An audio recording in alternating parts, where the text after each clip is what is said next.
يا مساء الخير والجمال والسعادة عليكم. طبعا النهارده بالاداء والنتيجه للنادي الاهلي قدام مودرن سبورت فشخت كل توقعات جماهير النادي الاهلي، لان كل توقعات جماهير النادي الاهلي قبل الموسم ان النادي الاهلي الموسم دوت هيقدم موسم استثنائي، واي فرقه هتنزل قدامنا في الدوري هتاخد 4 و5 محترمين مع اداء مع نتيجه مع ابداع وكره هجوميه وكره جماعيه على اعلى مستوى. لكن النهارده الاداء والنتيجه قدام مودرن سبورت فشخت كل توقعات جماهير النادي الاهلي، وجماهير النادي الاهلي كانت معتمده بقى على توقعاتها على اللعيبه اللي جابها النادي الاهلي والصفقات اللي جابها النادي الاهلي. ودي حقيقه النادي الاهلي جاب صفقات مرعبه وجاب لعيبه كبيره جدا سواء في نص الملعب ولا في الخط الامامي. ولكن المشكله فين بقى؟ المشكله مين اللي ماسك اللعيبه، مين اللي ماسك الفرقه، مين اللي بيقود اللعيبه دي وبيقود الفرقه. اللي بيقود الفرقه مدرب زي ريبيري، انا بالنسبه لي ما حسيتوش، انا بالنسبه لي ما اقتنعتش بيه في كاس العالم للانديه، لانه عمل اخطاء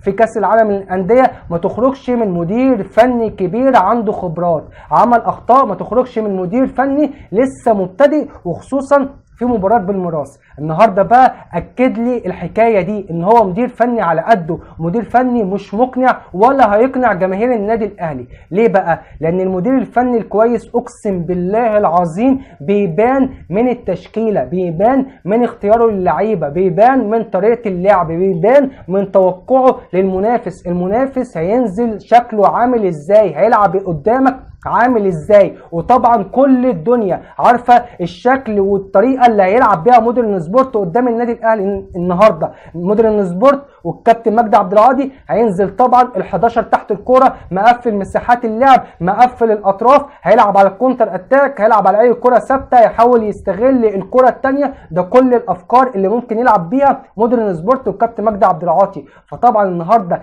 تبدا التشكيله وانت عارف ومتوقع الشكل اللي يلعب بيه مودرن سبورت، تبدا التشكيله باحمد رضا ومجدي قفشه.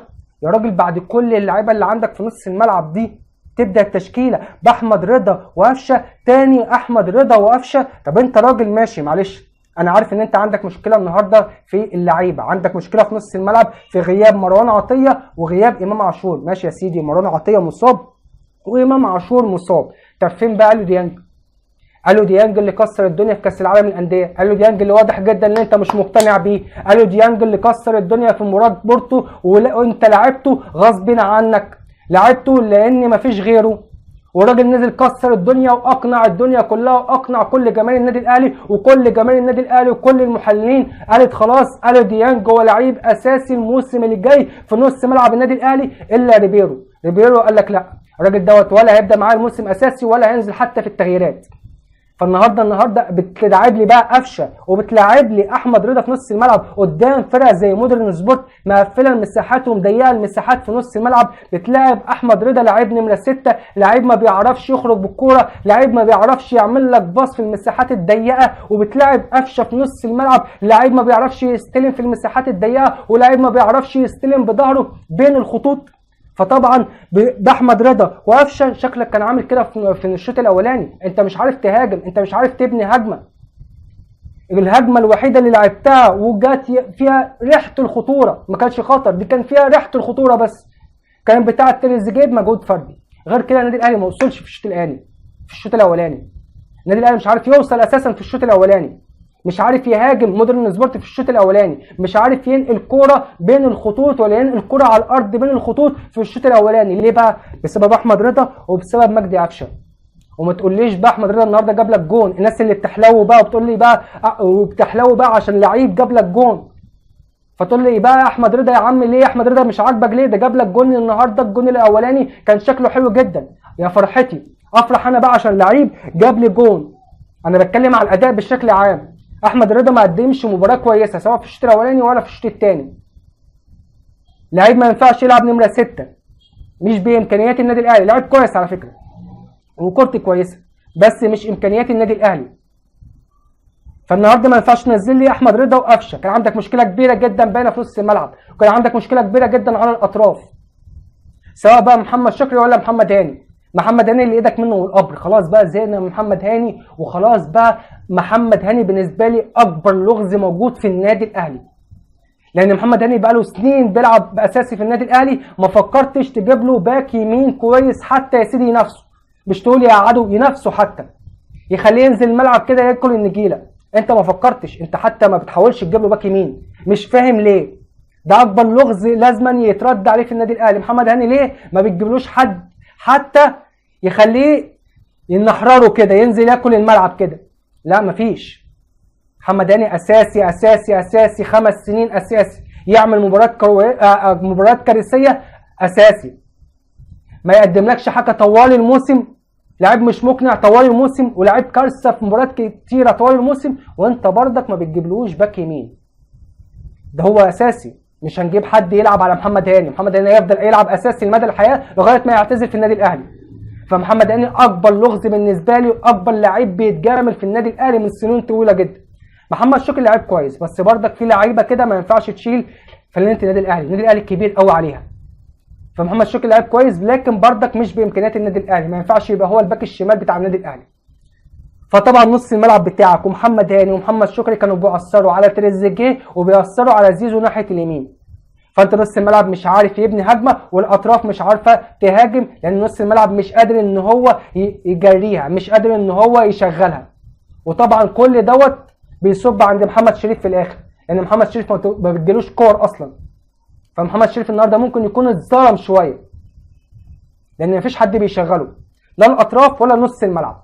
دي كانت اكبر مشاكلك في الشوط الاولاني. نيجي بقى في الشوط الثاني، نحلها بقى الشوط الثاني ازاي؟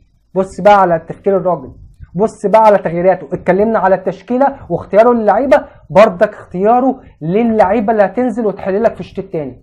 طبعا لازم تطلع قفشه ده المفروض يمشي من النادي خالص بالريتم البطيء الممل بتاعه، بكميه الميس باص اللي بيعملها في نص الملعب. لعيب مش عارف بيلعب في فرقه بحجم النادي الاهلي، ما بيعرفش يلعب في المساحات الضيقه، بيتخض من المساحات الضيقه، فكل كوره يتخض، كل كوره يعمل ميس باص، بيفقد الكوره بعد 3 ثواني من الضغط عليه. فطبعا قفشه كان لازم يخرج في الشوط الثاني، ومع بدايه الشوط الثاني ده صح مليون في الميه، هو ومحمد شكري، لان هما الاثنين اسوأ 2 لعيبه في الفرقه في الشوط الاولاني. طب هتنزل مين بقى؟ هتنزل لعيبه بقى المفروض عندها حلول.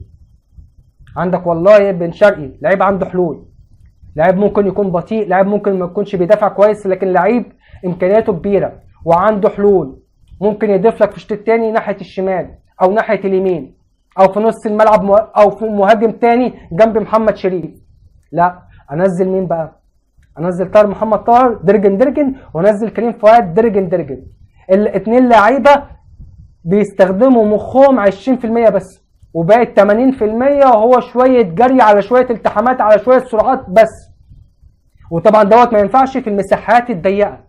بتنزل لعيبه 2 لعيبه جريين وبيعتمدوا على القوه والسرعه قدام فرقه متكتله في ال18، مش هيقدموا لك حاجه. بح، هما الاثنين هيبقوا بح في الملعب، مش هتشوفهم اساسا، لان دول لعيبه بتوع مساحات، عاوزين مساحات، فطبعا مفيش مساحات. فطبعا هم ما عندهمش حلول فرديه يقدروا يقدموها قدام مودرن سبورت. النهارده كريم فؤاد في كره الهدف الاولاني هو ما عندهوش كوره، ما بيعرفش يخرج بكوره تحت الضغط العالي، وانت عاوز كل كوره من عند شبير لخط دفاعك للاطراف تخرج بالكوره كده واحده واحده كده من خط الدفاع لخط الامام. تمام، على عيني وعلى راسي، كل العالم بيلعب كده وكل العالم بيبدا الهجمه كده. لكن بتنزل لي بقى كريم فؤاد من اول لمسه ليه بيعمل ميس باص في قلب ال18، وقع على الارض بقى مستني الحكم يحسب له فاول، والراجل راح مغطي الاوفسايد على حسام حسن، وهو السبب في الجون من اوله لاخره. ميس باص، يعمل ميس باص في قلب ال18، الكره تتقطع ويغطي الاوفسايد عشان انت تتعادل. الهدف الثاني بقى بتاع مودرن سبورت من الكره الثابته. بص على محمد شريف، بص على طاهر محمد طاهر، طالعين منظر، اقسم بالله العظيم طالعين منظر. يعني في كورتين النهارده لمحمد شريف، الكره اللي لعبها له زيزو او بن رمضان في الشوط الثاني، الكره العرضيه دي اللي حطها وحش جدا في الشوط الثاني، والكره الثانيه الهدف بتاع مودرن سبورت. اتفرج بقى على محمد شريف تبين لك المهاجم بتاعك شكله عامل ازاي. المهاجم بتاعك اللي ما بيعرفش يلعب بدماغه، اللي ما بيعرفش ياخد الكرات العاليه، الكرات الطويله. بص على المهاجم بتاعك لو بقى وسام ابو علي في الكورتين دول كان شكله عامل ازاي. كان الكره الاولانيه على الاقل هتبقى خطر جدا ويحطها بشكل حلو جدا في المرمى، على الاقل هتبقى في المرمى، يحطها في المرمى بتاعت ابو جبل، وخلى ابو جبل على الاقل يصدها او يعمل عليها مجهود. والهدف الثاني بتاع مودرن سبورت وسام ابو علي كان هيطلع لك الكره دي بمنتهى السهوله، ولكن انت عشان عندك واحد زي محمد شريف، المهاجم بتاعك زي محمد شريف، الكره الاولانيه بتاعتك، الفرصه بتاعتك حطها بشكل وحش جدا جنب العارضه، حطها بره خالص. والكره الثانيه طلع منظر هو وطاهر محمد طاهر. فده منظر المهاجم بتاعك محمد شريف اللي هنعيده تاني. هتيجي في نص الموسم بقى تقعد تصوت ونصرخ عاوزين مهاجم عاوزين مهاجم عاوزين مهاجم، وقبل الموسم يقعدوا يطبلوا محمد شريف، ده محمد شريف هيكسر الدنيا، محمد شريف جاي جعان، محمد شريف هيبقى الهداف، محمد شريف هيعمل موسم استثنائي. الناس المطبلاتيه بتوع مجلس اداره النادي الاهلي دول. اتفرج بقى على محمد شريف النهارده ضد مودرن سبورت، اتظلم شويه ولكن جات له كورتين. الكوره بتاعت الشوط الثاني حطها بشكل وحش جدا، والهدف الثاني بتاع مودرن سبورت. الاثنين تبين لك المهاجم بتاعك في الكرات العاليه شكله عامل ازاي، والكرات الثابته شكله عامل ازاي. ده المهاجم بتاعك الموسم دوت محمد شريف، ده شكل المهاجم بتاعك الموسم دوت. برمضان النهارده مش احسن حاجه، كان بيحاول كان بيجتهد بتاع، ولكن هو عنده احسن من كده مليون في الميه. زيزو النهارده انا مش هقيمه بقى. زيزو النهارده هو لعيب كبير، مش هقيم زيزو النهارده عشان جه النادي الاهلي. زيزو لعيب كبير من هو بيلعب في الزمالك، ومكسب كبير جدا للنادي الاهلي، وكان افضل لعيب في النادي الاهلي النهارده هو وياسين مرعي، اللي بعتبره مكسب النهارده واكبر مكسب للنادي الاهلي. ياسين مرعي اكبر مكسب النهارده طلع بيه النادي الاهلي قدام مودرن سبورت. حسسني النهارده ياسين مرعي ان هو هيعوض شويه غياب محمد عبد المنعم ورحيل محمد عبد المنعم. مدافع كويس جدا، مدافع قوي سريع، كورته حلوه، ومدافع بيلعب براسه بشكل كويس، وده باين جدا في الهدف الثاني اللي جابه للنادي الاهلي.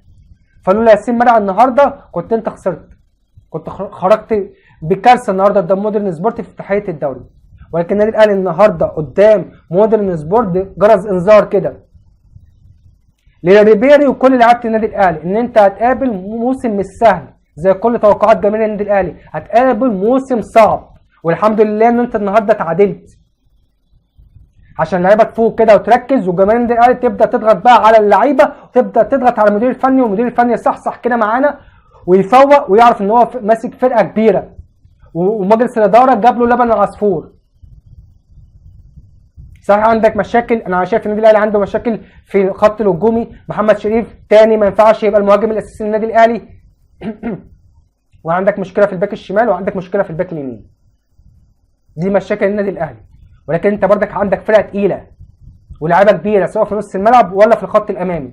لازم الاداء يبقى احسن من كده مليون مره، لازم يبقى عندك حلول افضل من كده مليون مره في المباريات اللي جايه. فعرض لك خسرنا نقطتين مهمين جدا في مشوار الدوري، ولكن اعتقد ان هو يبقى جرس انذار للنادي الاهلي في المباريات اللي جايه باذن الله تعالى. اتمنى النادي الاهلي يستفيد من المباراه دي، وان شاء الله اللي جاي احسن للنادي الاهلي باذن الله تعالى. والمدير الفني دوت يفوق معانا، اللي انا مش مقتنع بيه، بس اتمنى ان هو يفوق معانا ويحاول ان هو يقدم اداء افضل من كده، والشكل النادي الاهلي يبقى افضل من كده باذن الله تعالى مع عوده المصابين، سواء بقى امام عاشور ولا مروان عطيه. النادي الاهلي هيبقى افضل من كده باللعيبه مش بالمدير الفني. فان شاء الله اللي جاي احسن للنادي الاهلي باذن الله تعالى. اتمنى يا رب يكون كلامي في الكوره عجبكم، اتمنى يا رب ان لو كلامي في الكوره عجبكم ما تنسوش تعملوا لايك والاشتراك في القناه، والسلام عليكم ورحمه الله وبركاته.